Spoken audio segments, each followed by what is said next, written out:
India's #1 AI empowered institution, JKKN. Admissions open for engineering, pharmacy, allied health sciences, arts, nursing and dental. JKKN Institution, Kumarapalayam. போற இடங்கள்லாம் அடிச்சு துரத்த ஆரம்பிச்சிட்டாங்க.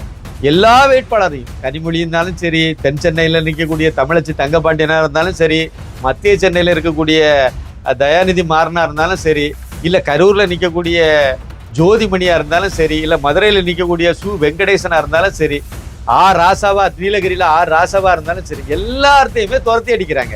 ஓட்டு கேட்டு வராதுங்கன்னு பெண்களே அடிச்சு துரத்துறாங்க. நீங்க வராதுங்க, எந்த மூஞ்சை வச்சுட்டு வர வெக்கமா இல்ல உங்களுக்கு? திமுக ஓட்டு கேட்டு வரீங்களா? உங்களுக்கு எல்லாம் வெக்கம் இல்லையான்னு கேக்குது. பெண்கள் தான் கேட்கறாங்க. கன்னியாகுமரி நல்ல ஒரு போட்டியில இருக்கு. அண்ணா பொன் ராதாகிருஷ்ணன் அண்ணாச்சி வெற்றி பெற வாய்ப்பு இருக்குன்னு நம்ம எல்லாரும் சொல்றாங்க.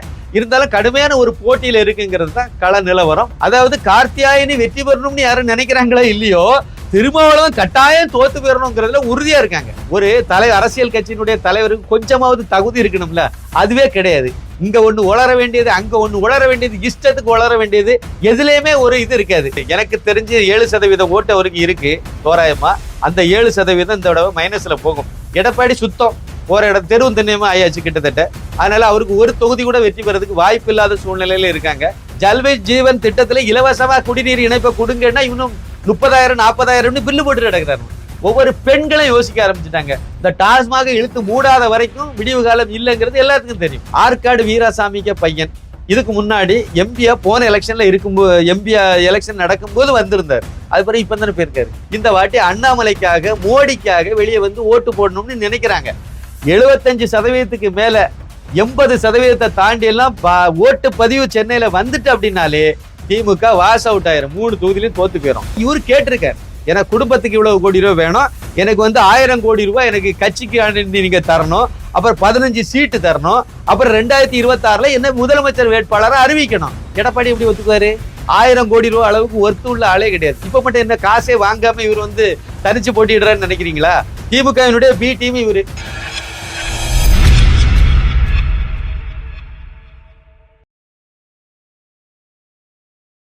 நேட்டிவ் பிளஸ் நேயர்களுக்கு வணக்கம். இன்னைக்கு நம்மோட இணைஞ்சிருக்கிறது அரசியல் விமர்சகர், மூத்த பத்திரிகையாளர் சின்னப்பா கணேசன் சார். சார் வணக்கம், எப்படி இருக்கீங்க? வணக்கம் வணக்கம், ரொம்ப நல்லா இருக்கேன். நேட்டிவ் பிளஸ் நெஞ்சங்களுக்கு எனது பணிவான வணக்கம். தேர்தல் களம் எப்படி சார் போயிட்டு இருக்கு? பயங்கர, எப்படி கிளைமேட் 100 டிகிரியை தாண்டி போயிட்டு இருக்கு, அதே மாதிரி தேர்தல் களமும் அப்படி கத தகன்னு இருக்கு இப்போ. ஆனா பாஜக தரப்புல உள்ள வேட்பாளர்களும் சரி, தொண்டர்களும் சரி, நிர்வாகிகளும் சரி பயங்கர ஜாலியா இருக்காங்க, உற்சாகமா இருக்காங்க, சந்தோஷமா இருக்காங்க. தொய்வில்லாம வேலை நடக்குதுங்கிறத ஓவராலா தமிழகம் முழுக்க இருந்து வரக்கூடிய தகவல்ல இருந்து நம்ம புரிஞ்சுக்க முடியுது. திமுக காரங்க ரூபா கொடுத்தாலும் ஆளு கூட்டத்துக்கு வரமாட்டேங்கிறாங்க. அதே மாதிரி அவங்களுக்கும் ஒரு சலிப்பு, கண்டிப்பா வெற்றி பெற போறது இல்லை. பல தொகுதிகள்ல அப்படித்தான் இருக்கு. குறிப்பா தேனி தொகுதியில எல்லாம் அப்படியே சொன்னாங்க, ரூபா கொடுத்தாலும் கொண்டா நடக்க போறதில்ல, வெற்றி பெற போறதில்லை, எதுக்கு ரூபாயை கொடுத்து செலவழிச்சிட்டு. அதனால கூட்டிட்டு போறதுக்கே 100 ரூபா தான் கொடுக்குறாங்களாம் சம்பளம். அந்த லெவலுக்கு தேனி மாவட்டத்துல, தேனி பாராளுமன்ற தொகுதிக்குள்ள இருக்குதான். டிடிவி அந்த அளவுக்கு உச்சத்துல நிக்கிறாராங்க, அடிச்சு தூக்கிட்டு வந்துருவாரு அப்படின்ட்டாங்க. சரி, நீங்க சொல்லுங்க சார். சரிங்க சார். அது இப்ப நேற்று ராகுல் காந்தி, முக ஸ்டாலின், முதல்வர் முக ஸ்டாலின் இவங்கெல்லாம் சேர்ந்து நேற்று ஒரு பொதுக்கூட்டம் நடத்திருக்காங்க. அது முடிச்சதுக்கு அப்புறம் ஸ்டாலின் ஒரு ட்வீட் பண்ணியிருக்காரு. இனிப்பான ஒரு வெற்றியை இந்தியா கூட்டணிக்கு தரப்போறோம் அப்படிங்கிற மாதிரி ட்வீட் பண்ணியிருக்காரு. அதாவது ராகுல் காந்தி இனிப்பை ஊட்டி விட்டதுக்கு அந்த வீடியோ பகிர்ந்து இந்த செய்தியை ட்வீட் பண்ணியிருக்காரு. இது நீங்க எப்படி சார் பாக்குறீங்க? தமிழகத்துல இந்தியா கூட்டணி ரொம்பவே பலம் வாய்ந்திருக்கான். காங்கிரஸ் கட்சிக்கோ இல்ல திமுகவுக்கோ இல்ல திமுக கூட்டணி கட்சியினருக்கோ ரொம்பவே பலம் வாய்ந்ததா இருக்கு. எப்படி சார் இருக்காங்க? இல்ல சார், அதாவது ஒரிஜினலா நம்ம சொல்றதா இருந்தா திமுக கூட்டணிக்கு உச்ச கட்டமா அவங்களுக்கு மக்களுடைய, தமிழர்களுடைய, தமிழ்நாட்டில் மட்டும் ஆதரவு அதிகபட்சமா இருந்துச்சு அப்படின்னா 2019 அந்த தேர்தலில் அவங்களுக்கு 53% ஓட்டு கிடைச்ச அந்த கூட்டணிக்கு கிடைச்சது. தமிழ்நாட்டில் உள்ள 39 எம்பிகளில் 38 எம்பி அவங்களுக்கு தான் கிடைச்சாங்க. தமிழ்நாடு பாண்டிச்சேரின்னு எடுத்தீங்கன்னா 40க்கு 39. இது மிகப்பெரிய ஒரு வெற்றி. 2014 கூட ஜெயலலிதா அவங்களுக்கு தமிழகம் பாண்டிச்சேரி சேர்த்து பார்க்கும்போது 3 இடம் கம்மியாக தான் கிடைச்சிது. ஆனால் இந்த 2019 இவங்களுக்கு அதை விட அதிகமான வெற்றி கிடைச்சிது. அதுதான் அவங்களுக்கு உச்சபட்ச வெற்றி. அது அப்படியே சட்டசபைக்கு வரும்போதே இறங்க முகம் ஆயிட்டு, பெரிய அளவில் இறங்க முகம் இல்லை, அப்பவும் தக்க வச்சுக்கிட்டாங்க வெற்றியை. ஆட்சியை பிடிச்சாங்கல்ல, அது வெற்றி தானே, அதை நம்ம மறக்க முடியாது. ஆனால் இப்போ சூழ்நிலை அப்படி இல்லை. போற இடங்கள்லாம் அடிச்சு துரத்த ஆரம்பிச்சிட்டாங்க. எல்லா வேட்பாளரையும் கனிமொழி இருந்தாலும் சரி, தென் சென்னையில் நிற்கக்கூடிய தமிழச்சி தங்கபாண்டியனா இருந்தாலும் சரி, மத்திய சென்னையில் இருக்கக்கூடிய தயாநிதி மாறனா இருந்தாலும் சரி, இல்லை கரூரில் நிற்கக்கூடிய ஜோதிமணியா இருந்தாலும் சரி, இல்லை மதுரையில் நிற்கக்கூடிய சு வெங்கடேசனா இருந்தாலும் சரி, ராசாவா நீலகிரியில் ராசாவா இருந்தாலும் சரி, எல்லாத்தையுமே துரத்தி அடிக்கிறாங்க. நீ ஓட்டு கேட்டு வராதேன்னே சொல்றாங்க. இப்படியெல்லாம் இருக்கும்போது எப்படி இவங்க வந்து இனிப்பான வெற்றி பாஜக அணிக்கு கிடைக்கும்னு சொல்லுங்க, ஒத்துக்கிடலாம். ஏன் தெரியுமா? ஏற்கனவே 0ல இருக்கு பாஜக. தமிழகத்துல பாஜக அணி வந்து எவ்வளவு எம்பிக்களை வெற்றி பெற்றிருக்கு அப்படின்னு பாத்தீங்கன்னா, ரவீந்திரநாத் வந்து ஒரே ஒரு தேனி தொகுதியில வெற்றி பெற்றார் போன இதுல. அது அதிமுக கூட்டணியோட சேர்ந்து இருக்கும்போது நடந்த ஒரு இது. அப்ப பாஜக பாத்தீங்கன்னா ஒரு எம்பி கிடையாது. எம்எல்ஏங்கிறத விட்டுருங்க, இது எம்பி எலெக்ஷன். ஒரு எம்பி கூட கிடையாது, 0ல தான் இருக்காங்க. அப்போ 0ல இருந்து அவங்க 10, 15, 20, 30 எவ்வளவு வெற்றி பெற்றாலும் அது பெரிய வெற்றி தான். 0ல இருந்து ஏறுமுகத்துல வராங்க. கண்டிப்பா எல்லாரும் நம்ம சொல்றது இல்லை, மற்றவங்க கணிக்கிற கணிப்பு எல்லாரும் என்ன சொல்றாங்க, 20க்கு மேல சதவீத ஓட்டு கிடைக்கும், குறைந்தபட்சம் 20க்கு மேல ஓட்டு சதவீதத்துல பாஜக அணி வெற்றி பெற போகுது. கட்டாயம் 10க்கு மேல எம்பிக்கள் கிடைப்பாங்கிறது குறைந்தபட்ச கணக்கீடா இருக்கு இன்னையுடைய நிலவரப்படி. வட இந்திய மீடியாக்களா இருந்தாலும் சரிதான், இல்லைன்னா கருத்து கணிப்பு நிபுணர்களா இருந்தாலும் சரிதான், இவங்க கூட சொல்லக்கூடிய கருத்து வந்து தொடர்ந்து தான் இருக்கு. அதே மாதிரி தான் தொகுதிகளும் இருக்கு. அப்படி இருக்கும்போது இவருக்கு எப்படி இனிப்பான வெற்றி கிடைக்கும்? குறிப்பிட்ட ஒரு தொகுதியை சொல்றதா இருந்தா என்னுடைய இது தனிப்பட்ட என்னுடைய இதுதான், வேற யாரும் சொல்லி நான் சொல்லலை, எனக்கு தெரிஞ்ச தகவலை வச்சு சொல்றேன். கன்னியாகுமரி வந்து நல்ல ஒரு போட்டியில இருக்கு. பொன் ராதாகிருஷ்ணன் அண்ணாச்சி வெற்றி பெற வாய்ப்பு இருக்குன்னு நம்ம எல்லாரும் சொல்றாங்க. இருந்தாலும் கடுமையான ஒரு போட்டியில இருக்குங்கிறது தான் கள நிலவரம். போட்டியில இருக்காங்க, இருந்தாலும் ஒரு எட்ஜி அப்படி வர்றதுக்கு ஒரு சில சூழ்நிலைகள் வாய்ப்பா அமையுது. அதனால அங்க கூட கன்னியாகுமரியில கூட பொன் ராதாகிருஷ்ணன் அவர்கள் வந்து மறுபடியும் எம்பியாக தேர்ந்தெடுக்கப்பட வாய்ப்பு உள்ளது. நெல்லை தொகுதியில வந்து நயனார் நாகேந்திரன் பண்ணையர் வந்து கட்டாயம் வெற்றி பெறுவார்னு தான் சொல்றாங்க எங்க கேட்டாலும். அந்த அளவுக்கு அவருக்கு, அது நீங்க பல ஊர்ல கேட்டாலும் சரிதான், இல்ல நீங்க தேனியில உள்ள நெல்லை தொகுதியில இருந்து தேனியில யாராவது இருப்பாங்கல்ல, அவங்க சொல்லக்கூடிய கருத்து அப்படிதான் இருக்கு. நெல்லை தொகுதியில இருக்கக்கூடிய கருத்து அதான் இருக்கு. அதனால நெல்லை வந்து கண்டிப்பா அவங்க வெற்றி பெறக்கூடிய வாய்ப்பை நோக்கி தான் இருக்கு. தேனி கன்ஃபார்ம்னு சொல்லிட்டாங்க டிடிவி தினகரன். அதே மாதிரி ராமநாதபுரமும் கட்டாயம் வெற்றி பெற்றுவார் ஓ பன்னீர்செல்வம் அவர்கள் அப்படிங்கிறதையும் உறுதியா சொல்லிட்டாங்க. கோயம்புத்தூர் எடுத்தீங்க அப்படின்னா தலைவர் அண்ணாமலை ஐபிஎஸ் சொல்லவே வேண்டாம், அவர் தான் அதிகமான மார்ஜின் வித்தியாசத்துல வெற்றி பெறக்கூடிய வேட்பாளராக இருப்பார். பாஜக அணியில அதிக ஓட்டு வித்தியாசத்துல வெற்றி பெறக்கூடிய ஒரு எம்பியாக அவர் தேர்ந்தெடுக்கப்படுவாருங்கிறது அந்த கொங்கு மண்டலத்தில் அவரை முக்கியமா இருக்கு. அதுவே பொள்ளாச்சி அதையும் டிக்ளேர் பண்ணிடலாம் அப்படிதான் சொன்னாங்க. கிட்டத்தட்ட அந்த லெவல்ல தான் வசந்த ராஜன் அவருடைய இது போயிட்டே இருக்கு அப்படின்னாங்க. அது ஆரம்பத்துல இருந்தே அப்படி டாப் கியர்ல தான் அது போகணும்னு சொன்னாங்க. அதே மாதிரி திருப்பூர் எடுத்தாலும் ஏபி முருகானந்தம் வெற்றி வாய்ப்புல தான் இருக்காரு, கண்டிப்பா அவருக்கு வெற்றி கிடைக்கும் அப்படின்னாங்க. ராசா கண்டிப்பா தோத்து போயிருவாரு அப்படின்ட்டாங்க நீலகிரியில. அங்க டாக்டர் எல் முருகன் தான் கண்டிப்பா வெற்றி பெறுவார் அப்படிங்கிறாங்க. அதுக்கு பிறகு பார்த்தீங்க அப்படின்னா சௌமியா அன்புமணி அவர்கள் வந்து தருமபுரி தொகுதியில் கன்ஃபார்ம் அவருடைய வெற்றி. வேலூர் தொகுதியில் வந்து ஏசி சண்முகம் வெற்றி உறுதி செய்யப்பட்டது. அதே பெரம்பலூரில் வந்து டாக்டர் பாரிவேந்தர் அவருடைய வெற்றி உறுதி செய்யப்பட்டது. அது சிதம்பரம் தொகுதியில் வந்து அங்கே ஒரு வித்தியாசமான சூழ்நிலை. அதாவது பாஜக போட்டியிடுதுன்னா பாஜக வேட்பாளருக்காக பாஜக காரங்க இல்லை கூட்டணி கட்சிக்காரங்க எல்லாம் சேர்ந்து வேலை செய்வாங்க. இதுதான் இதுவரைக்கும் நடந்த நிலவரம். ஆனா சிதம்பரம் தொகுதியில மட்டும்தான் தமிழகத்துல இல்ல உலகம் முழுக்க இருக்க இந்துக்காரன் அந்த தொகுதியில திருமாவளவன் தோக்கணும்னு நினைக்கிறாங்க.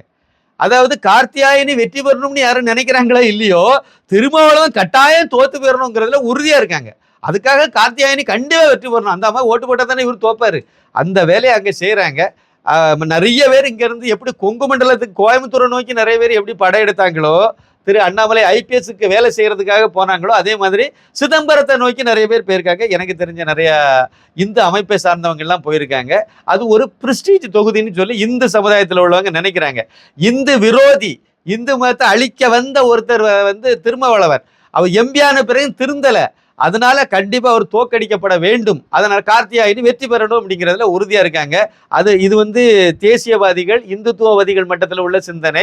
அதே சமயத்துல வன்னியர் சமுதாயமும் சரி மற்ற சமுதாயம் சரி ஜாதி அடிப்படையில் எடுத்தீங்கன்னா அவங்க யாருமே வந்து திருமாவளவனை விரும்பல. திமுகவில் உள்ள வன்னியர்களும் சரி திமுகவில் உள்ள பறையர் அல்லாத சமுதாயத்தை சார்ந்தவங்களும் சரி திருமாவளவனை ரசிக்கல. அவருடைய செயல்பாடு, கடந்த கால செயல்பாடு ரசிக்கிறபடியே இல்லை.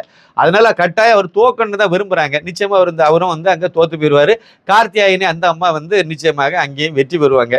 இதுதான் தென் சென்னையை பொறுத்தீங்கன்னா டாக்டர் தமிழிசை சவுந்தரராஜன் அவர்களுடைய வெற்றி உறுதி செய்யப்பட்டதுன்னே சொல்லிட்டாங்க. அந்த அளவுக்கு அவங்களுடைய இது இருக்கு. இவங்க சில பேர் கருத்து சொல்றேங்கிற மாதிரி, அதாவது இந்த இடத்துல இன்னொரு தகவலை நான் பதிவு பண்ணணும். இந்த கடந்த ஒரு மாசத்துக்கு உள்ளால, ஒரு மாசம் இல்லை, கடந்த ஒரு வாரத்துக்கு முன்னாடி வரைக்கும் இந்த ஸ்வீட் பாக்ஸ் மணின்னு ஒன்று தெரியுமா, கம்யூனிஸ்ட் மணி, மூத்த பத்திரிகையாளர் அவர் பார்த்தீங்கன்னா மோடி அதை செய்தாரு இதை செய்தாரு, அண்ணாமலையுடைய வீச்சம் இப்படி இருக்கு, திமுக கிராமந்தோறும் இவ்வளவு அதிருப்தியை சம்பாதிச்சு வச்சிருக்கு, இது எந்த காலத்திலையும் இல்லாத அதிருப்தி, மிகப்பெரிய அளவுல திமுக தோல்வியை சந்திக்க போகுது, மிகப்பெரிய வெறுப்பை சம்பாதிச்சு இப்படியே புலம்பி அழுதுட்டு நடந்தாரு. திடீர்னு பாருங்க திமுக தான் வெற்றி பெறும், 40 இடத்துலயும் திமுக தான் வெற்றி பெறும்னு பேச ஆரம்பிக்கிறார். என்ன காரணம்? அவருக்கு இதுக்கு முன்னாடி ஸ்வீட் பாக்ஸ் வரல, இப்ப வந்ததுனால அந்த ஸ்வீட் பாக்ஸ், அறிவாலயத்துல இருந்து வந்த ஸ்வீட் பாக்ஸ் தான் புரியுது இல்ல, அங்க இருந்து கூலி அதுக்கு நான் மாரடிக்க போறேன். அந்த கேட்டகரியில இதே மாதிரி நிறைய நடுநிலையா இருக்கக்கூடிய இல்லைன்னா மூத்த அரசியல் விமர்சகர்கள் அப்படி இருக்கக்கூடிய நிறைய பேர் களம் இறங்கிட்டாங்க. அதுல 1-2 பேர் ஒரு ஸ்டெப்புக்கு மேல போய் நாம் தமிழர் நிறைய இடத்துல நாம் தமிழர் எப்படிங்க வரும், நாம் தமிழர் ஒரு குடிகாரம், ஒரு அரசியல் கட்சியினுடைய தலைவருக்கு கொஞ்சமாவது தகுதி இருக்கணும்ல, அதுவே கிடையாது.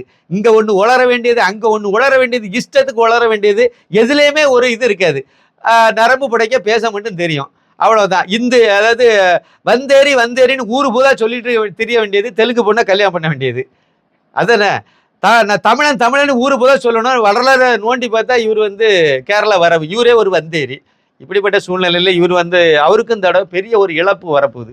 அதாவது யாரு பிரதமர் அவருக்கு, அவர் வெற்றி பெற்ற யாரு வெற்றி பெற போறது இல்லை, வெற்றி பெற்றாரு அப்படி ஒரு கற்பனையா வச்சுக்கிட்டா கூட யாருமே இல்லை. அந்த சூழ்நிலையில அவருக்கு கூட நிறைய இடத்துல நிறைய ஓட்டு கிடைக்கும். அவர் கிடைக்கும்னு சொல்லல, ஒரே ஒரு தொகுதியில கிடைக்கும். அது எந்த தொகுதினா கன்னியாகுமரி பாராளுமன்ற தொகுதி. அங்க ஏற்கனவே அவருக்கு ஓட்டு வங்கி கொஞ்சம் கூடிச்சுது. அதனால அங்க வேற சில சூழ்நிலைகள் இருக்கு. அதனால அவருக்கு அங்க கிடைக்கும்னு சொல்லுங்க, நான் ஒத்துக்கிடுறேன். அது கண்டிப்பா அங்க எடப்பாடி விட்டிருக்கக்கூடிய வேட்பாளரை விட கூடுதலா ஓட்டு கிடைக்க கூட வாய்ப்பு இருக்கு. யார் அதுல வாராங்கன்னு தெரியாது. அநேகமா எடப்பாடியுடைய வேட்பாளர் 4வது இடத்துக்கு போறதுக்கு வாய்ப்பு இருக்கு. அப்போ 3வது இடத்தை அங்க பிடிப்பாங்கன்னு சொல்லுங்க, ஒத்துக்கிடலாம். ஆனா அதுக்காக வேண்டி தமிழ்நாடு முழுக்க இருக்கக்கூடிய எல்லா தொகுதிகளில் இருக்கக்கூடிய இதுலயும் நாம் தமிழருக்கு நிறைய எழுச்சி நிறைய அங்க நிறைய பேர் ஓட்டு போட போறாங்கிறது எனக்கு தெரிஞ்சு 7% ஓட்டு அவருக்கு இருக்கு தோராயமா. அந்த 7% இந்த தடவை மைனஸ்ல போகும். மைனஸ்லன்னா ஒரு கட்டாயம் 1% குறையும். 1-2, நான் 5% கீழே போயிருந்தா நம்புறேன். குறைந்தபட்சம் அது 1% இழப்பு தான் இருக்குமே ஒழிய கூடுதலுக்கு வாய்ப்பு கிடையாது. எடப்பாடி சுத்தம் போற இடம் தெருவும் தென்னியமா ஆயாச்சு கிட்டத்தட்ட.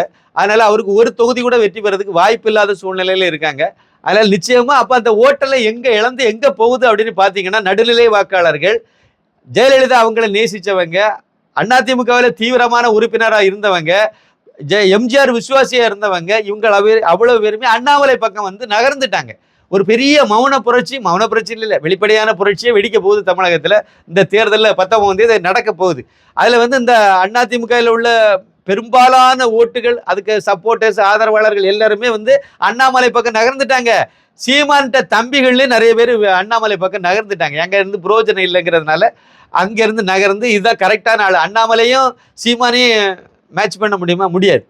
அவர் எங்கேயோ இருக்காரு அண்ணாமலை, சீமான் எங்கேயோ சாக்கடை லேஞ்சில் இருக்காரு. அதனால அண்ணாமலை பக்கம் நிறைய நகர்ந்து வந்துட்டாங்க. அதனால நான் என்ன சொல்றேன் அப்படின்னா, இந்த தேர்தல் மிகப்பெரிய வெற்றியை பாஜக அணிக்கு கொடுக்க போகுது. வட சென்னை மத்திய சென்னையிலலாம் கூட கண்டிப்பா வெற்றி பெறும்னு தான் நான் நினைக்கிறேன். அந்த அளவு போயிட்டு இருக்கு. மற்ற பகுதிகள் எல்லா இடமும் நான் சொல்லலை. மதுரையிலலாம் கூட வெங்கடேசன்லாம் அடிச்சு துரத்துறாங்க. அப்படின்னா என்ன அர்த்தம்? எப்படி ஓட்டு போடுவாங்க? அடிச்சு துரத்துறவன் எப்படி ஓட்டு போடுவான்? இது வரைக்கும் எந்த தேர்தலையும் நீங்க இந்த அளவுக்கு அதிருப்தியை பார்த்துருக்க மாட்டீங்க. குறிப்பாக ஆளுங்கட்சியாக திமுக இருக்கு, இல்ல அதிமுக இருக்கு அப்படின்னா, அப்படி இருக்கக்கூடிய சூழ்நிலையில வரக்கூடிய ஒரு பாராளுமன்ற தேர்தலில் ஆளுங்கட்சி கூட்டணிக்கு எதிராக மக்கள் கொந்தளிக்க மாட்டாங்க. கிராமத்துல வரைக்கும் இதே எதிர்ப்பு இருக்கு. குக்கிராம தூத்துக்குடி தொகுதியில கூட அந்த எதிர்ப்பு இருக்கதான் செய்யுது. ஓட்டு கேட்டு வராதுங்கன்னு பெண்களே அடிச்சு துரத்துறாங்க. நீங்க வராதுங்க, எந்த மூஞ்சியை வச்சுட்டு வெக்கமா இல்லை உங்களுக்கு? திமுக ஓட்டு கேட்டு வரீங்களா? உங்களுக்கு எல்லாம் வெக்கம் இல்லையான்னு கேக்குது, பெண்கள் தான் கேட்கறாங்க. அந்த அளவுக்கு உச்சக்கட்டம். ஏன்னா எல்லா பக்கமும் வீட்டு வரியை கூட்டி, தண்ணி வரியை கூட்டி, கரண்ட் பில்லை கூட்டி, பால் விலையை கூட்டி, மக்களுடைய அன்றாட இதில் என்னெல்லாம் பயன்படுத்தும் அவ்வளோதையும் கூட்டி விட்டாங்க. மக்கள் என்ன செய்வாங்க? அதே மாதிரி இந்த லஞ்சம் ஊழல் சொல்லவே வேண்டாம், கொடி கட்டி பறந்துட்டு இருக்கு அந்த பக்கம். எந்த அலுவலகத்துக்கு போனாலும் லஞ்சம் தான், எதுக்கு போனாலும் காசு தான். ஜல்வை ஜீவன் திட்டத்தில் இலவசமாக குடிநீர் இணைப்பை கொடுங்கன்னா இன்னும் 30,000 40,000 பில்லு போட்டு கிடக்குறாங்க. வேற காரணத்தை சொல்லி பில்லு போட்டு தீட்டிட்டு இருக்காங்க கிராமத்துலலாம். எப்படி ஓட்டு போடுவாங்க? அதே மாதிரி நீங்க இன்னொரு பக்கம் பாத்தீங்கன்னா எல்லா இடமும் கஞ்சா போய் சேர்ந்துட்டு இருக்கு. கஞ்சா, மெத்தபெட்டமீன் அப்படின்னு சொல்லி போதைப் பொருள் எல்லாம் போய் சேர்ந்துட்டு இருக்கு. முன்னாடியாவது சாராயம் கல்லு தான் குடிச்சிட்டு இருந்தாங்கன்னு நினைச்சாங்க. இப்ப என்னடா சின்ன பையன்மார் ஸ்கூல் லெவல்ல படிக்கிறவங்கலாம் வந்து வீடியோ பார்த்துருப்பீங்க. அந்த ஸ்கூல் லெவல்ல உள்ள பையன்மாரெல்லாம் வந்து போதைப் பொருளுக்கு அடிமையாகி போய் நிற்கிறான், இன்ஜெக்ஷன் போட்டுட்டு அலையிறான். விளங்குமா? அடுத்த தலைமுறை நல்லா இருக்கணும், வரக்கூடிய தலைமுறை நல்லா இருக்கணும். போதைப் பொருள் இல்லாத சூழ்நிலையில அவங்க அதுக்கு எதிர்காலம் அமையணும்னு நினைச்சா திமுக கூட்டணி ஓட்டு போடக்கூடாதுங்கிறத ஒவ்வொரு தமிழனும் யோசிக்க ஆரம்பிச்சுட்டாங்க. ஒவ்வொரு பெண்களும் யோசிக்க ஆரம்பிச்சுட்டாங்க. இந்த டாஸ்மாக இழுத்து மூடாத வரைக்கும் விடிவு காலம் இல்லைங்கிறது எல்லாத்துக்கும் தெரியும். அதனால இதனுடைய பாதிப்பு, திமுகவுக்கு கிடைச்ச இந்த பாதிப்பு பாஜகவுக்கு சாதகமா அமையுது. அதே சமயத்தில் அண்ணாமலை மோடியினுடைய இதுக்கு முன்னாடி மோடிக்கு ஒரு பெரிய எதிர்ப்பாலையை கட்டமைச்சு வச்சிருந்தாங்க. அது இப்ப இல்லை. அதை அவ்வளோ மறுபடியும் 2014 எப்படி இருந்துச்சோ அந்த சூழ்நிலை இப்போ மாறிட்டு இருக்கு. மோடிக்கு ஆதரவான சூழ்நிலை 2014 தமிழகத்தில் இருந்துச்சு.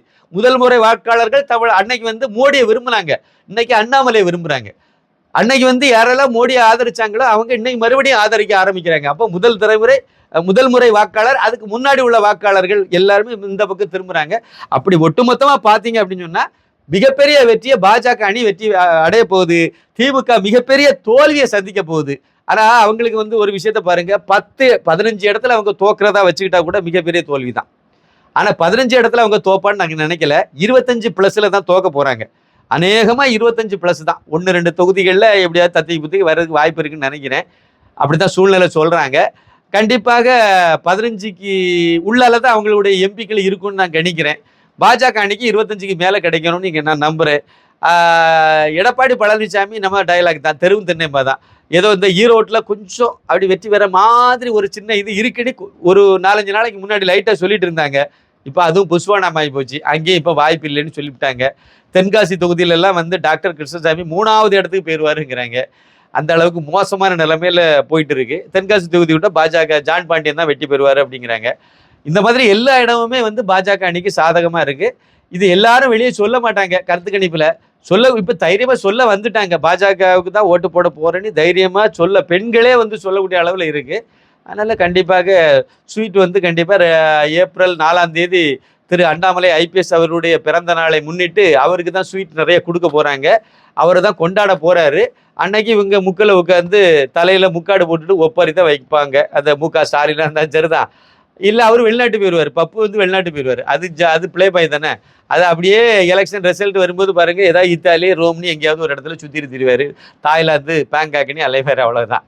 நல்லா ஸ்வீட்டு கொடுக்குறதெல்லாம் இது சும்மா மக்களை பில்டப் பண்ணி ஏமாத்திலாம் நினைக்கிறாங்க. அது வாய்ப்பு கம்மி தான். அதே மாதிரி சார், சென்னையோட தேர்தல் களம் எப்படி இருக்குன்னு நீங்க நினைக்கிறீங்க சார்? ஏன்னா பொதுவாக சென்னையில் இப்போ 3 தொகுதியுமே, வட சென்னை, தென் சென்னை, மத்திய சென்னை, 3 தொகுதியுமே 3 வேட்பாளர்களுமே, அதாவது அதிமுக வேட்பாளரும் சரி, திமுக வேட்பாளரும் சரி, பாஜக வேட்பாளரும் சரி, 3 பேருமே மக்களுக்கு ரொம்பவே பரிச்சயமான வேட்பாளர்களாகவே இருக்காங்க சார். இப்போ வட சென்னை பார்த்தீங்க அப்படின்னா பால் கனகராஜா இருந்தாலும் சரி, அவர் வட சென்னை மக்களுக்கு ரொம்பவே பரிச்சயமானவர்.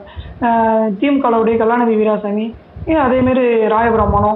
மத்திய சென்னையில் பார்த்தீங்கன்னா பார்த்தசாரதி தேமுதிக சார்பில் நிற்கிறாரு. திமுக சார்பில் ஏற்கனவே இருந்த தயாநிதி மாறனே நிற்கிறாரு.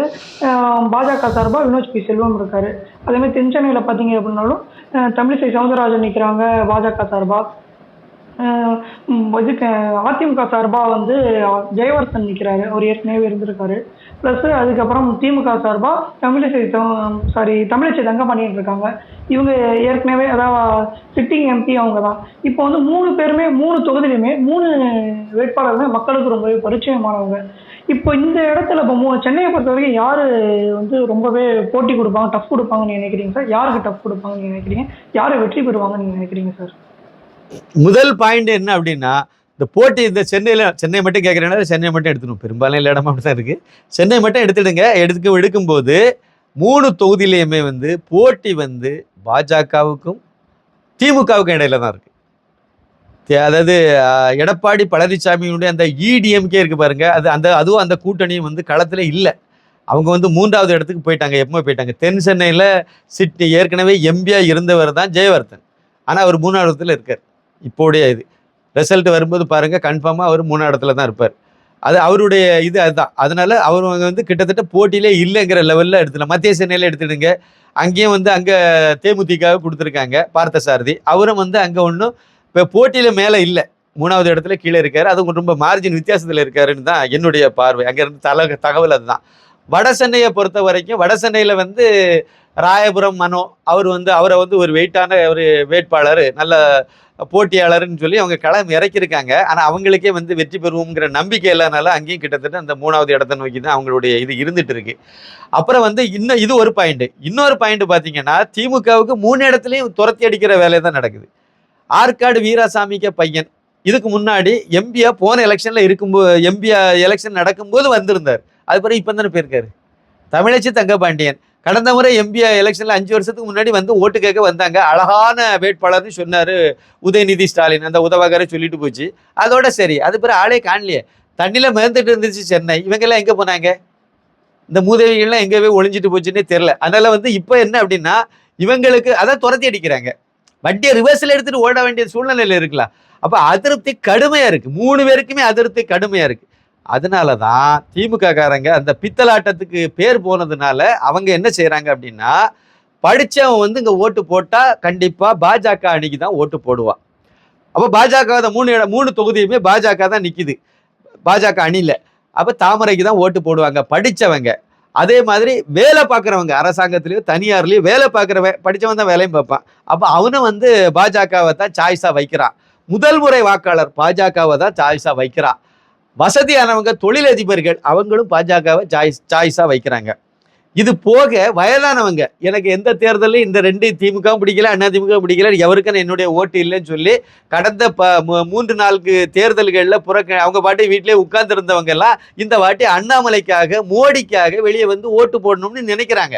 அவங்க எல்லாம் வரப்போறாங்க. அப்போ சென்னையில வந்து ஓட்டுப்பதிவு சதவீதம் இந்த வாட்டி வந்து குறைந்தபட்சம் 75% மேலேயாவது இருக்கும்னு நான் கணிக்கிறேன். 75ங்கிறது ரொம்ப கம்மியா இருக்கும்னு நினைக்கிறேன். 80க்கு தாண்டி போகும்னு நான் நினைக்கிறேன். அட்லீஸ்ட் 75ஆவது அது கிராஸ் பண்ணணும்னு நான் நினைக்கிறேன். அப்படி கிராஸ் பண்ணிட்டா திமுக அவுட்டு. 3 தொகுதியிலையும் எழுதி வச்சுடுங்க.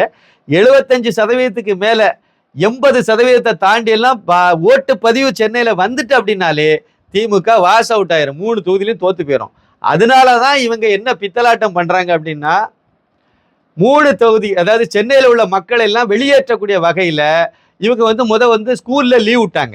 லீவ் விட்டு நீங்க வந்து, அதாவது குழந்தைகளுக்கெல்லாம் லீவ் விட்டுட்டாங்க. 22ஆம் தேதி 4ஆம் தேதி வரைக்கும் லீவ் விட்டாங்க. விட்டுட்டு 2வது கட்டமா என்ன செய்தாங்க அப்படின்னா, தேர்தல் வரக்கூடியது, தேர்தல் எத்தனாம் தேதி இருக்கு? 19ஆம் தேதி. அது வெள்ளிக்கிழமை வருது. உடனே என்ன பண்ணாங்க, 17ஆம் தேதி 18ஆம் தேதி எல்லாம் வெளியூருக்கு போகக்கூடிய பஸ்ஸை நாங்க 2000 பஸ் விட்டுருக்கோம், நீங்க எல்லாரும் வெளியூருக்கு போங்கிறாங்க. எதுக்கு வெளியூருக்கு அனுப்புறாங்க? சென்னை வாசிகளை, சென்னையில் இருக்கக்கூடியவங்களாம் எதுக்கு ஊருக்கு அனுப்புறாங்க? சென்னையில் இருக்கவே அவன் குழந்தைக்கு லீவ் விட்டுட்டீங்க, குழந்தை இப்போ லீவில் இருக்கு. அப்போ இவங்களுக்கும் பஸ்ஸே நாங்கள் விட்டுறோம். அப்படியே வெள்ளிக்கிழமை லீவு, சனிக்கிழமை லீவு, ஞாயிற்றுக்கிழமை லீவு. அப்போ 3 நாள்னா வேலைக்கிழமை அவன் கிளம்பி போயிடுவான். அதனால தான் 17, 18ஆம் தேதி 19ஆம் தேதி பஸ் விட்டீங்கன்னா அவன் ஓட்டை போட்டுட்டு போயிடுவான். அப்போ 17ஆம் தேதியே பஸ் விட்டா தான், 17, 18ல் விட்டாதான் ஒரு 2 நாளைக்கு முன்னாடி 2 நாள் லீவை போட்டு சேர்த்துட்டு அவன் ஊருக்கு போயிடுவான்னு நம்புறாங்க. ஏன்னா இது கடந்த காலம் வர்ற நிகழ்வு, அப்படிலாம் நடந்திருக்கு. அதனால இவன் ஊருக்கு கடந்த காலத்துல எந்த கட்சியும் பிடிக்காம இருந்தாங்க. திமுகவுக்கு அணியும் பிடிக்காது, அண்ணாதிமுக அவனுக்கு ஓட்டு போட்டு என்னங்க ஆக போகுது? இவன் சின்ன கள்ளன்னா அவன் பெரிய கள்ளன், அவன் பெரிய கொள்ளைக்காரனா இவன் சின்ன கொள்ளைக்காரன், அவ்வளவுதானே. அவனுக்கு ஓட்டு போட்டு என்ன ஆக போகுதுன்னு நினைச்ச மக்கள் எல்லாம் அந்த வாட்டி அண்ணாமலைக்கு ஓட்டு போடணும், மோடிக்கு ஓட்டு போடணும்னு நினைக்கிறாங்க பாத்தீங்களா? அவங்களுக்கு வாய்ப்பு இருக்குன்னு நம்புறாங்க பாத்தீங்களா? அப்படிப்பட்ட வாக்காளர்களை சென்னையை விட்டு நகர்த்தணுங்கிறதுனால ஒரு சதி திட்டம் போட்டு அழகா பிளே பண்ணி வச்சிருக்காங்க. ஆனா மக்கள் போகணும்ல. மக்கள் காரணம் என்ன சொல்றாங்க, அவங்க ஊர்ல போய் அவங்க ஓட்டு போடுறதுக்காக நாங்க இந்த இதை பண்றோம்னு சொல்றாங்க. ஏன் அரபு நாட்டுல உள்ளவனுக்கு எல்லாம் ஓட்டே இல்லையா? அவனுக்கும் பிளைட் விட்டு கூட்டிட்டு வர வேண்டியது தானே. பெங்களூர்ல உள்ள தமிழர்களுக்கெல்லாம் இங்க ஓட்டு ஊர்ல இல்லையா? இல்ல பாம்பேல உள்ள தமிழர்களுக்கெல்லாம் ஓட்டு இல்லையா? அவங்களையும் கூட்டிட்டு வரதுக்கு சிறப்பு ஏற்பாடு பண்ண வேண்டியது தானே. அயலக அணியெல்லாம் வச்சிருக்காங்கல்ல, வெளிநாட்டுல உள்ள தமிழர்கள் எல்லாம் கொண்டு வந்து ஓட்டு போட ஏற்பாடு பண்ண வேண்டியது தானே. நோக்கம் அது அல்ல. சென்னையில் உள்ள மக்களை மட்டும்தான் வெளியேற்றணும். ஏன் கோயம்புத்தூர்ல இருக்கக்கூடியவன் எல்லாம் கோயம்புத்தூர்காரனா இருக்கான், திருநெல்வேலிக்காரன், நாகர்கோயிலுக்காரன்லாம் ஒருத்தனை இல்லையா கோயம்புத்தூர்ல? அவனுக்கு சிறப்பு ஏற்பாடுலாம் பண்ண வேண்டியது தானே. ஊருக்கு போங்க மக்கான்ட்டு ஏன் பண்ணல? நோக்கமே தான். சென்னையில் ஓட்டுப்பதிவு அதிகமாக வரக்கூடாது. படித்தவன் ஓட்டு போட்டால் பிஜேபி ஓட்டு போட்டு விடுவான். முதல் தலைமுறை வாக்காளர் ஓட்டு போட்டால் பிஜேபி ஓட்டு போடுவாங்க. அதை போடாமல் கெடுக்கணும் அப்படின்னா இவங்கெல்லாம் ஊருக்கு அனுப்பி வச்சிடணும். ஊருக்கு இவங்களுக்கு ஓட்டு இருக்கான். ஊரில் எவனாவது ஓட்டு வச்சுட்டு 1-2 பேர் இருப்பாங்க. புதுசாக ஒரு 6 மாதத்துக்கு உள்ளால வந்து சென்னையில் வந்து ஏதோ ஒரு வேலைக்கு வந்தவனுக்கு ஓட்டு ஊரில் இருக்கும். இது லாஜிக் படி ஓகே. அவங்க 1% 2% அளவுக்கு தான் இருக்கும். பாக்கி இந்த குழந்தை கொட்டி ஸ்கூலில் படிக்கிற அளவுக்கு வந்திருக்காங்க அப்படின்னா ஆதார் கார்டில் இருந்து கேஸ் கனெக்ஷன்லேருந்து எல்லாமே சென்னையில் தான் இருக்கும். குழந்தைக்கு அட்மிஷன் போகும்போதே அவங்க ப்ரூஃப் போகணும். சென்னையை கொண்டு வந்து தான் அட்மிஷனே போடுவாங்க. யாருக்கு காதில் இவங்க பூ சுத்துறாங்க அப்படின்னா இவங்களுக்கு வந்து எல்லாருக்கும் ஓட்டும் சென்னையில் இருக்கு. இந்த ஓட்டை வந்து அவங்களுக்கு ஊருக்கு அனுப்பி விட்டுட்டா சென்னையில் ஓட்டு போட மாட்டான்னு நினச்சிட்டு இப்படி ஒரு மோசடியை அரங்கேற்றி பண்ணியிருக்காங்க. ஆனால் அது வேலைக்கு ஆகாது. கண்டிப்பாக இது வந்து பாருங்க, அங்கேருந்து பெரும்பாலும் ஊருக்கு போகிறது இருக்காது, போக மாட்டாங்க. அப்படி போகிறதா இருந்தால் வெள்ளிக்கிழமை காலையில் ஓட்டை போட்டுட்டு கிளம்பி 2 வீலரு விழுப்புரம் இந்த மாதிரி பக்கத்தில் உள்ள ஏரியாவில் உள்ளவங்க போவாங்களே ஒழிய அவங்க ஊரில் ஓட்டு இருந்துனா போவாங்க. அந்த அளவுக்கு ஆர்வமாக இருக்காங்க. இது எப்போதும் இல்லாத அளவுக்கு அரசியல் ஆர்வம் இந்த வாட்டி தான் தமிழர்களுக்கு வந்திருக்கு. அரசியலை பற்றி பேசாதவங்க எல்லாம் பேசுறாங்க, பெண்கள் பேசுறாங்க, இளைஞர்கள் பேசுறாங்க, அரசு அந்த ஊழியர்கள் அரசாங்கமோ தனியார்ல வேலை பார்க்குறவங்க எல்லாம் அரசு அந்த இதை பற்றி பேசுறாங்க. இவங்க தான் வரணும், மோடி இவ்வளவு செய்திருக்காரு, அவர் தான் ஓட்டு போடணும்னு பேசுறாங்க, பிரச்சாரம் பண்றாங்க. பெட்ரூம்ல அதாவது மருத்துவமனை படுக்கையில் இருக்காங்க. எப்படியோ ஒரு 95-100 வயசு இருக்கும் அந்த அம்மாவுக்கு, அந்த பாட்டி அம்மாவுக்கு. அவங்க மோடிக்கு பிரச்சாரம் பண்ண வீடியோ வெளியே வரலையா, நேற்றுக்கு வைரலாகி சுத்தலையா? அதுதான் உண்மையான நிலவரம். அதனால இவங்க இந்த சதி திட்டம் பண்றதே எதுக்குன்னா திமுகவினுடைய பலகீனம், திமுகவுக்கு ஒரு பெரிய பின்னடைவு இருக்கு, அதை ஈடுகட்டுறதுக்கு இப்படி எல்லாம் பண்ணணும்னு நினைக்கிறாங்க. கடைசி நேரத்தில் பணத்தை அள்ளி விடுவாங்க. கண்டிப்பாக 3 தொகுதியிலையுமே வந்து, ஏன்னா அவங்களுக்கு கடைசி ஆயுதமே அதுதான். அடித்தட்டு மக்கள்கிட்டையும் சரி, என்ன முடிஞ்ச அளவுக்கு எல்லாத்துக்கும் பணத்தை கொடுத்து எப்படியாவது ஓட்டு வாங்கலாம் நினைப்பாங்க. அது வந்து பெரிய அளவில் கை கொடுக்காது. இந்த வாட்டி கை கொடுக்காது. உதாரணத்துக்கு ஒரு சின்ன உதாரணம், இந்த பணம் கொடுக்குற விஷயத்துல சொல்லுவேன். பணத்தை வாங்குவாங்க, பணத்தை வாங்கக்கூடாதுன்னு நான் சொல்லலை, வாங்குகிட்டு தான் நானும் கூட சொல்லுவேன். ஏன்னா அவங்க கொள்ளையடிச்ச பணம், அவங்க அப்போ வீட்டு பணம் கிடையாது. பணத்தை அது பாவப்பட்ட பணம் தான். அது எல்லாமே கஞ்சா வித்து சம்பாதிச்ச பணம், போதைப் பொருள் வித்து சம்பாதிச்ச பணம். அண்ணாமலை ஐபிஎஸ் சொன்ன மாதிரி இதெல்லாம் போதைப் பொருள் வித்து சம்பாதிச்ச பாவ பணம். கண்டிப்பாக வாங்குங்க. வாங்கிட்டு அவங்களுக்கு ஓட்டு போட்டிங்கன்னா அந்த பாவம் உங்களுக்கு. வாங்கிட்டு அவங்களுக்கு ஓட்டு போடாமல் விட்டீங்க, பாஜக ஓட்டு போட்டிங்கன்னா பாவம் அவன்கிட்டே தான் இருக்கும். அதனால பணத்தை வாங்குங்க, ஓட்டை மாற்றி போடுங்க. இது நடக்கும். ஏன் தெரியுமா? 96 சட்டமன்ற தேர்தலில் ஜெயலலிதாவுக்கு மேலே பயங்கரமான அதிருப்தி. பர்கூர் தொகுதியில் அந்த அம்மா போட்டிட்டாங்க. அதில் இருந்தால் வெற்றி பெற்று அவங்க எம்எல்ஏ ஆயிருந்தாங்க. அதே தொகுதியில் மறுபடியும் போட்டிட்டாங்க. ஆனால் அந்த தேர்தலில் அவங்க வந்து தோற்கடிக்கப்பட்டாங்க. கொலுசு கொடுத்தாங்க, பணம் கொடுத்தாங்க, சில்வர் குடம் கொடுத்தாங்க, இன்னும் என்னெல்லாம் கொடுக்கணும். 96 வருஷம் எவ்வளோன்னு பார்த்துருங்க. கிட்டத்தட்ட 30 வருஷத்துக்கு முன்னாடி உள்ள கதையை நான் சொல்கிறேன். அப்போ வந்து மக்கள் வந்து விரும்பலை. அது அதிருப்தி வந்துச்சுன்னா அப்படித்தான். நீங்கள் என்ன கொடுத்தாலும் வாங்குவாங்க, ஓட்டு கண்டிப்பாக உங்களுக்கு போட மாட்டாங்க. அதே சமயத்தில் அதே 96 தேர்தலில் இன்னும் ஒரு பெரிய மிராக்கள் ஒன்று நடந்துச்சு. அவ்வளவு பெரிய ஜெயலலிதாவுக்கே தோத்து போகக்கூடிய அளவுக்கு சூழ்நிலை இருந்த போது தான் பாஜகவினுடைய வேலாயுதம் அவர்கள் வந்து கன்னியாகுமரி மாவட்டத்தில் பத்மநாபபுரம் தொகுதியில் இருந்து வெற்றி பெற்றார். தனியா, பாஜக எந்த கூட்டணியும் கிடையாது, ஒன்றும் கிடையாது. பாஜக தனியா நின்று அங்க அந்த ஒரு எம்எல்ஏ தொகுதியை வந்து வெற்றி பெற்றது. 96 சட்டமன்ற தொகுதி தேர்தலில், சட்டசபை தேர்தலில். அந்த தேர்தலில் அவர் வேலாயுதம் அவர்கள் வந்து எம்எல்ஏ ஆன போது தென்னிந்தியாவிலே அவர் மட்டும்தான் எம்எல்ஏ இருந்தார். அந்த 96 இருக்கும்போது நிலவரப்படி அவர் மட்டும்தான், ஒரே ஒரு எம்எல்ஏ அவர் மட்டும்தான் இருந்தார். அப்படிப்பட்ட ஒரு பாரம்பரியம் உள்ள கட்சி தான் பாஜக. அதனால இந்த வாட்டி வந்து இவங்க எவ்வளவு பணம் கொடுத்தாலும் வாங்குவாங்க. அந்த வாங்கிக்கிட்டு ஓட்டை மாற்றி தான் போட போறாங்க. கண்டிப்பாக. ஏன்னா எதிர்ப்பு வெளியே வந்துட்டு நிறைய காரணங்கள் இருக்கு. சென்னையிலையும் கண்டிப்பா வந்து 3 தொகுதியை திமுக இழக்கும்ங்கிறது என்னுடைய கருத்து. Okay sir. அதே மாதிரி சார், இது வந்து பாஜகவுடைய மாநிலத்தில் அண்ணாமலை அவர்கள் வந்து கோயம்புத்தூர்ல வந்து போட்டிடுறாரு. நேற்று வந்து அந்த தேர்தல் அறிக்கையை வந்து வெளியிட்டார் சார். அந்த தேர்தல் அறிக்கையில் 26வது பாயிண்டா என்ன இருக்கு அப்படின்னு பாத்தீங்கன்னா, தேட்டரில், அதாவது கேளிக்கை வரி ஜிஎஸ்டில இருந்து குறைக்கப்படும் அப்படிங்கிற மாதிரி வந்து ஒரு தேர்தல் அறிக்கையை கொடுத்துருக்காரு சார். இதை நீங்க எப்படி சார் பாக்குறீங்க? அதாவது கேளிக்கை வரி வந்து ஜிஎஸ்டிக்குள்ளே வரல இன்னும். அது இந்த பெட்ரோல் டீசல் வரி இதெல்லாம் வந்து ஜிஎஸ்டிக்குள்ளே வரல. ஜிஎஸ்டிக்குள்ளே வந்துச்சுன்னா அது வந்து கண்டிப்பாக வந்து ஜிஎஸ்டி கவுன்சில் மூலமாக தான் அதை குறைக்க முடியும். அதுக்குள்ளே கொண்டு போய் தான் செய்ய முடியுமே வெளியே மாநில அரசு அதில் ஒன்றுமே பண்ண முடியாது. திரு அண்ணாமலை ஐபிஎஸ் வந்து சொல்லியிருக்கதான் நான் எப்படி எடுத்துக்கிறேன்னா, அதில் வந்து அந்த தேர்தல் வாக்குறுதி கொடுக்கும்போது மாநிலத்தில் அடுத்த 2026 இல்லை அதுக்கு முன்னதாக வரக்கூடிய சட்டமன்ற தேர்தலுக்கு சேர்த்து ஒரு சில பாயிண்ட்களை சொல்லியிருந்தார். சரிங்களா? நான் அந்த மாதிரி தான் அதை நான் எடுத்துக்கிறேன், அந்த பாயிண்டை எடுத்துக்கிறேன். ஏன்னா அது அந்த பாராளுமன்ற தொகுதிக்கு உட்பட்ட ஒரு பிரச்சனை கிடையாது இது. கேளிக்கை வரி வந்து ரொம்ப அதிகமான ஒரு இதாக தான் இருக்கு, அதை நான் இல்லைன்னு சொல்லலை. கிட்டத்தட்ட 46% ஏதோ வருது. ஒரு படத்தை திரையிடுறாங்க அப்படின்னா அதுல மாநில அரசினுடைய வரி, மத்திய அரசினுடைய வரி, 2 வரியும் இருக்கு. 2 வரியும் வந்து மொத்தத்துல பார்க்கும்போது எனக்கு தெரிஞ்சு 46% ஏதோ வந்துச்சு அது.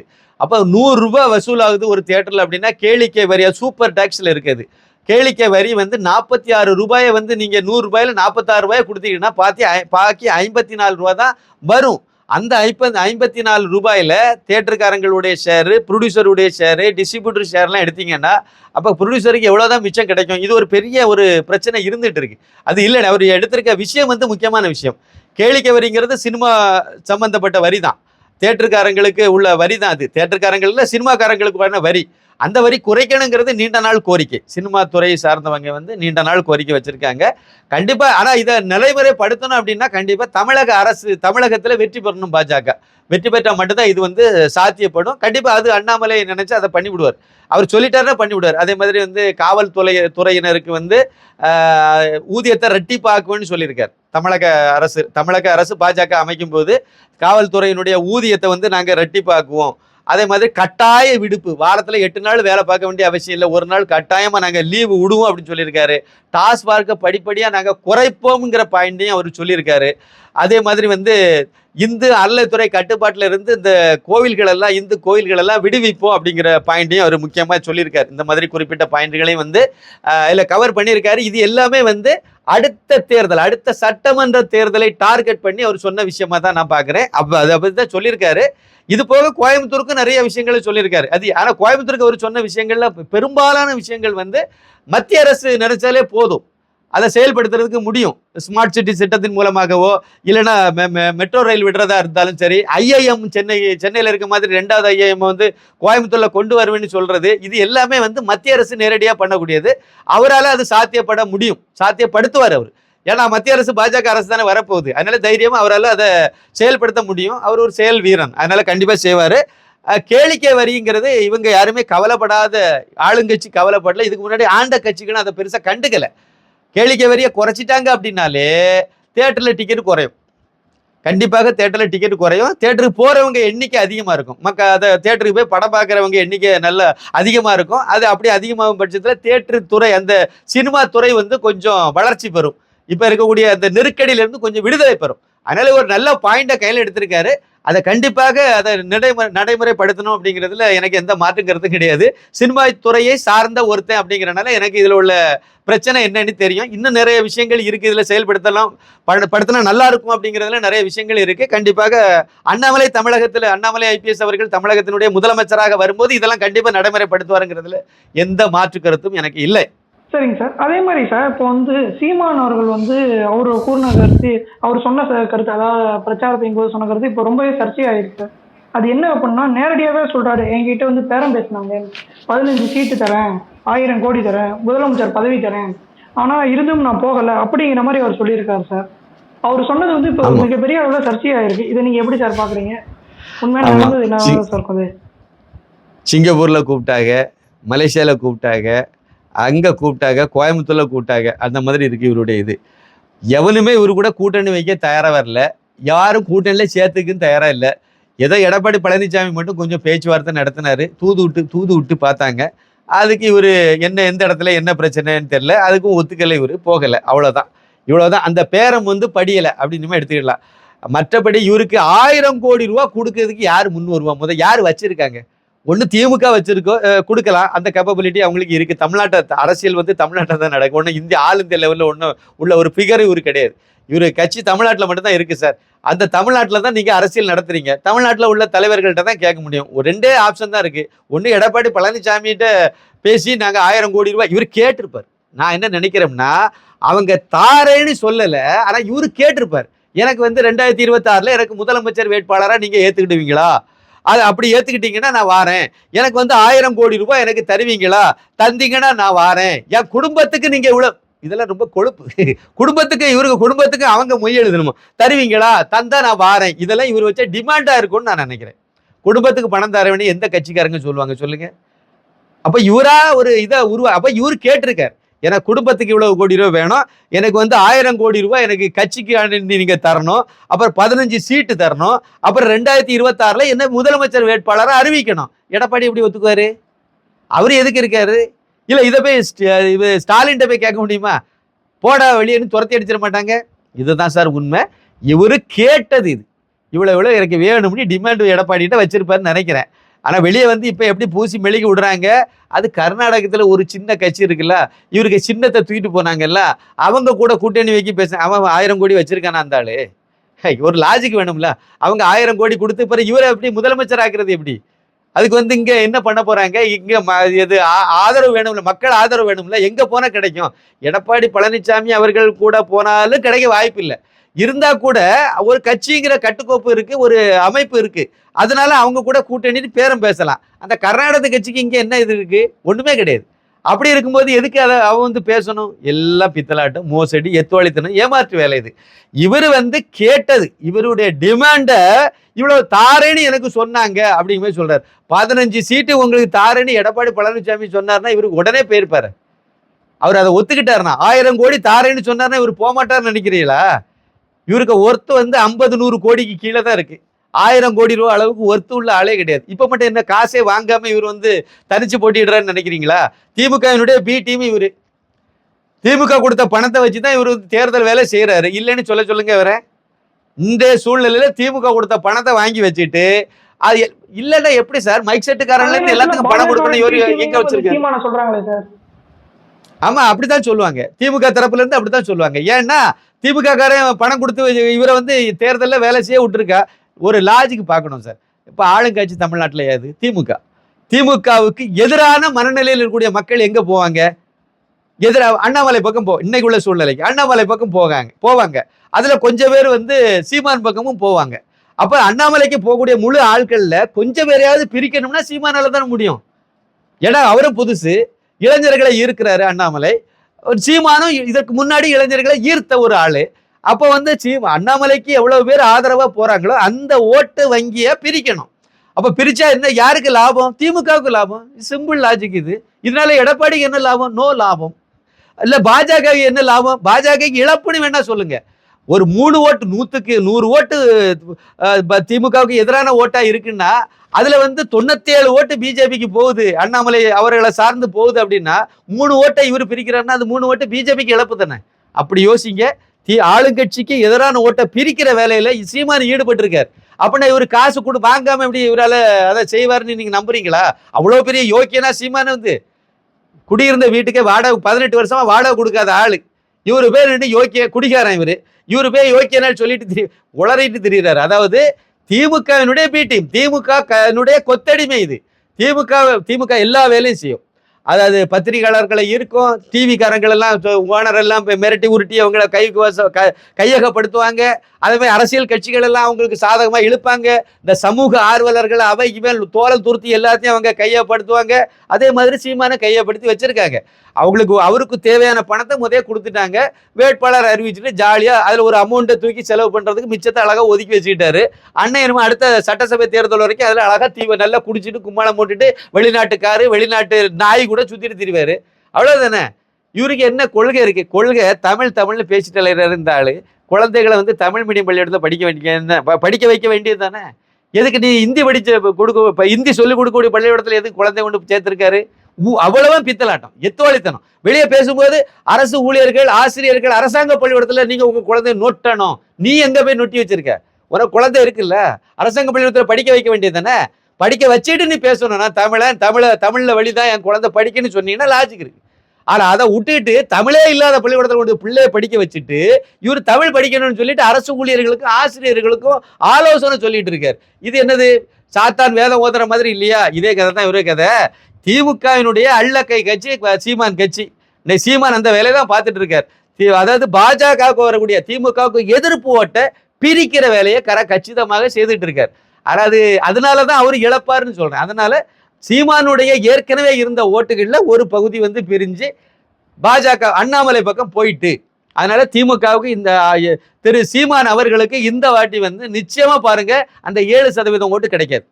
அது கண்டிப்பா ஒரு 5% அளவுக்கு தான் போய் சேரும். அதுதான் உண்மையான நிலவரம். மற்றபடி அதில் ஒன்றும் பெருசாலாம் சொல்றதுக்கு இல்லைன்னு நான் நினைக்கிறேன். ரொம்பவே நன்றி சார். உங்களுடைய தகவல், உங்களுடைய அனுபவம் எல்லாமே எங்க கூட பகிர்ந்துக்கிட்டீங்க. உங்களுடைய நேரத்தை ஒதுக்கி எங்களுக்கே கொடுத்துறீங்க. ரொம்பவே நன்றி சார். மிக்க நன்றி. நன்றி, வணக்கம். India's #1 AI empowered institution, JKKN. Admissions open for engineering, pharmacy, allied health sciences, arts, nursing and dental. JKKN Institution, Kumarapalayam.